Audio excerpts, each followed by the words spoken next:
Hey, my name is Barb Herrera, and I'm going to tell you a story today.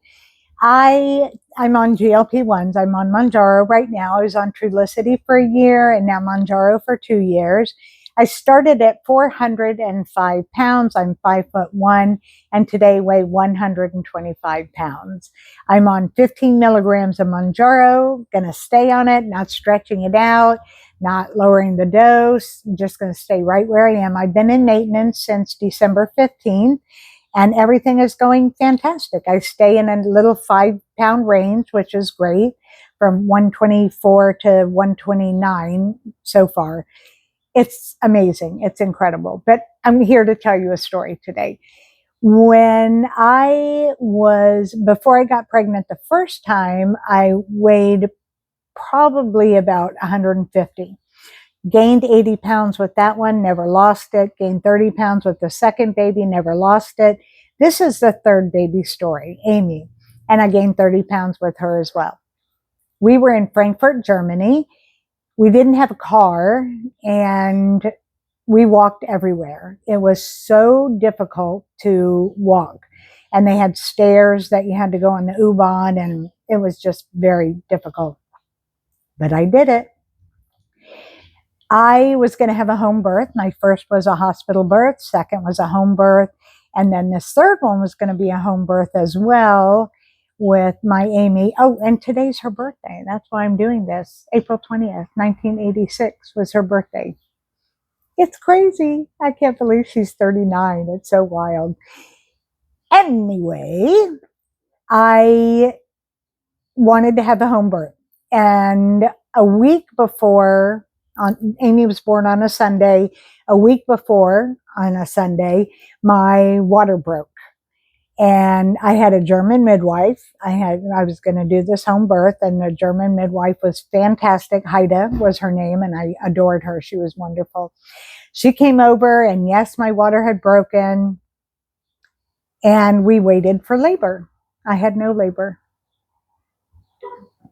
And it was frustrating. I did everything I could. I was nursing Megan. She was a toddler, and I was still nursing her and didn't bring on labor, did castor oil, all of the gross things that you have to do to try and get labor going, but nothing ever happened. So Heide could only take me for 36 hours was the law in Germany then you had to turn the client over to the hospital. When she did, I had to go to the military hospital, which was what I did not want to do. I did have a midwife, a certified nurse midwife. Her name is Mary Carol Akers. She was absolutely wonderful. She said she would come in when I went into labor, and I was like, fantastic. So my water broke on Sunday, and I still had not started labor. So I went in to get a non-stress test on Wednesday and to check into the hospital to be induced. When they were doing the non-stress test, and then they checked to see if I had, they used a nitrazine paper to see if I had broken my water, and there was nothing. So they went up and went to my cervix and put that on a lab piece of glass thing, and they looked under the microscope and there was no ferning. So my water hadn't broken to them, which was fine with me. So they told me to go home and wait for labor. Sure, I was all ready to have the baby that day. I thought I was going to be induced, or boo, I'm going to be induced, blah, blah, blah. That was Wednesday. On Friday, I met with the neonatologist and the head nurse of the newborn nursery. I had several requests. I did not want this, that, and the other thing. I didn't want all kinds of tests done to Aimee. The only thing the neonatologist insisted on was a vitamin K shot, which I agreed to. That was the one consolation I agreed to, so that I could get out of the hospital within 4 to 6 hours. Fantastic. I was very happy. None of these things would be done today. I'm telling you right now, nobody would sign a piece of paper, and I still have the piece of paper that they signed. Nobody would sign this. And that was my birth plan for Aimee. I had a separate birth plan for myself, and turns out we didn't have to use it after all. It was now Sunday again. I laid down to nurse Megan, and my water broke again. Whee! This time it broke good and started contractions right away. I labored alone for a good long time. With Tristan, my first in the hospital, it was induced and it was long, 17 hours. And then Megan at home was 39 hours. So it was a long time.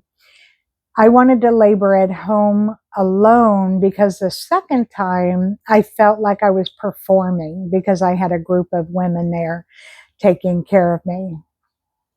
Not a midwife. Different story altogether. I'll tell you that in May.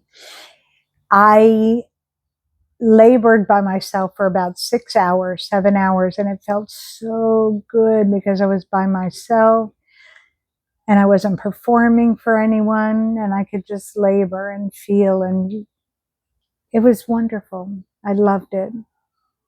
I know loving labor sounds funny.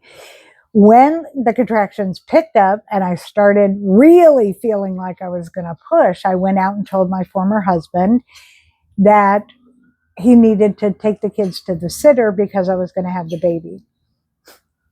He said, okay. So he goes and he takes the kids. Now we're in base housing, and we're in the 5th floor, which is the bowling alley, which is a long, long, long, long hallway with lots of rooms in it.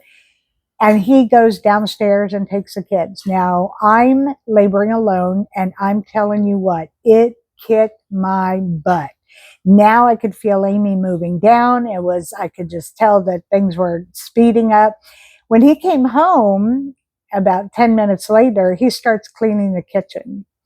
Because my labor with Megan had been so long, he kept saying, you need to get control of yourself. They're going to give you medications. If you don't be quiet, they're going to give you medications. I kept saying, we need to go. We need to go. No, it's too early. So I left. I walked out the door and started walking down the stairs. Now, again, I'm really big. I'm probably about 280, 290, somewhere around there. And I start walking down the stairs, which are 5 floors down, and there's one section to get down 1 floor. I go down 2 steps and have a contraction, 2 steps and have a contraction, 2 steps and have a contraction. He gets a hint because I'm making some noise in that stairwell. He gets the keys, he runs down around me, goes and opens a door of our 2-door Toyota Tercel. I finally get down the stairs outside. Oh my gosh, it was 40 degrees and it felt so good. I had been sweating profusely, and the coolness, I did not even want to get in the car. And he's telling me, you need to get in the car, you need to get in the car. So I sit down in the passenger seat and I pop right back up again because it's not that Aimee's head was coming out, but it was low and it was very uncomfortable. So I got back in, tried again. He was in his side and he would run around to my side to help me in, and then back and then back and back. Finally, I settled on being on my knees with my body hanging over the back of the front seat. And I'm pushing. He's blow, blow, blow. And I'm just pushing, and I could feel her just wanting to be born. We were 3 minutes from Frankfurt Army Regional Medical Center, Pharmac. We were 3 minutes from there. It's not there anymore, sadly, but I have lots of pictures, which is great. And there had been a bombing in Frankfurt right before Aimee was born. So they were running dogs through the cars to look for bombs. And they also had mirrors to look on the undercarriage to see if there were bombs in there. And when we got to the little hut that the guy was in, the MP was in, he started to get the mirror, and my former husband said, she's gonna blow. And I didn't laugh then, but I think it's funny as all get out now. And they're like, go, go, go. So he drives in and he goes to the back where the ramp is, where you go in with labor and delivery. And I worked at the hospital as a doula. I had been a doula since 1984, actually 81, 82. And so I worked at the hospital as a doula. Later, I became a midwife, and so I'm a retired midwife now. When you go into the hospital, they had a fit when people walk through the doors without ringing the doorbell. So as he's going up the ramp, I scream, "Ring the doorbell!" He goes up and he hits the doorbell and opens the doors. And he says, "My wife's having a baby." And they're looking at him like, "Go get her." And he said, no, she's having a baby out in the car. So a midwife runs with him and they come down and she looks and she could see that she couldn't see Aimee's head, but she could see a little bit just starting to open. And when my former husband had run up, I felt Aimee go from my uterus to my vagina. I felt her drop. It was so amazing. I had never felt that before. It was so wonderful to have that moment with my baby, who we didn't know what gender or sex they were at the time. We didn't know any of that. No ultrasounds could tell us.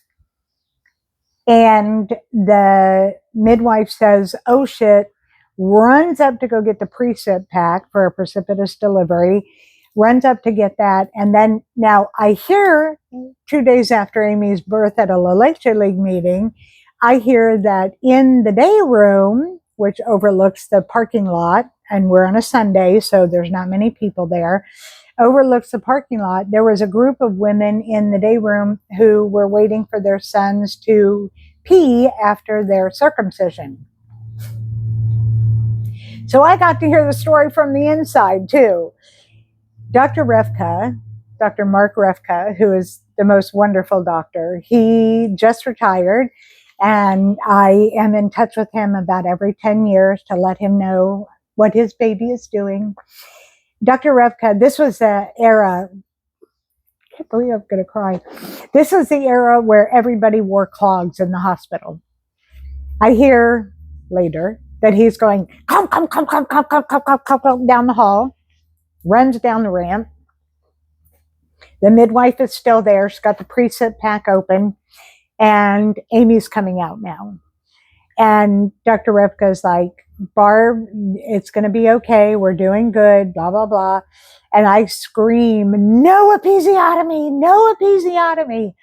He said, "Barb, we're outside. You are not going to have an episiotomy." And then when Aimee was born, already born, I said, "No episiotomy, no episiotomy." And he says, "Barb, the baby's born. We're not going to give you an episiotomy." So funny. The things that go on in a midwife and doula's head, I tell you what. And then they cut the cord, and when they cut the cord, it splashed up on the sunroof, which later I had to clean. On the way home from the hospital, I had to clean it. I, on Friday, had set up a meeting with the neonatologist and the head nurse of the newborn nursery. I had a running list of things that I didn't want them to do to Aimee in the nursery. They were amenable to everything except the neonatologist insisted on the vitamin K shot, which I said, "Okay, fine. You're giving me everything else. No bath, no dextro sticks to see if she was gestational diabetes, even if she was large." She turned out to be 813. What I heard too from one of my nurse friends was when she went into the newborn nursery, they had the birth plan in their hand. "No, we don't do this. No, we don't do this. No, we don't do this. No, we don't do this." And I had asked for, instead of Aimee staying in the nursery and my being in the recovery room, if Aimee could come into the recovery room with me, and they put a heating lamp over me. The heating lamps come from the newborn bassinet thing the isolette.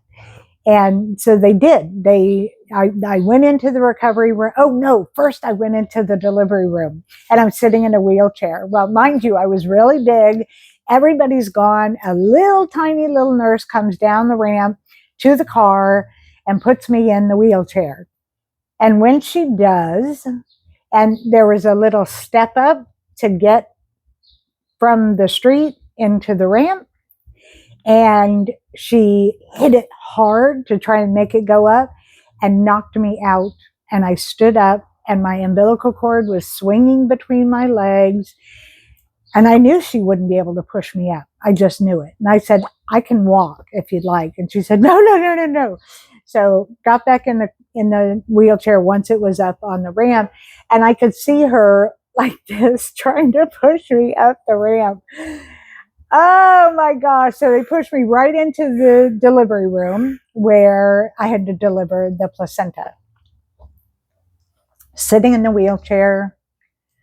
The placenta's coming. Nobody's answering me. The placenta's coming. Nobody's saying anything. I stand up. The placenta falls into the chair. And I just stand holding the chair. And Dr. Brevka runs back in and he's like, ah, can I give you a shot of Pitocin? Because to him, I'd had a precipitous delivery really fast and women can bleed that way. I said, no, no, no, I'm okay. Put my hands under my dress and started squeezing my nipples to try and get some Pitocin going, some oxytocin going. And I did not have a Pitocin shot, which was great.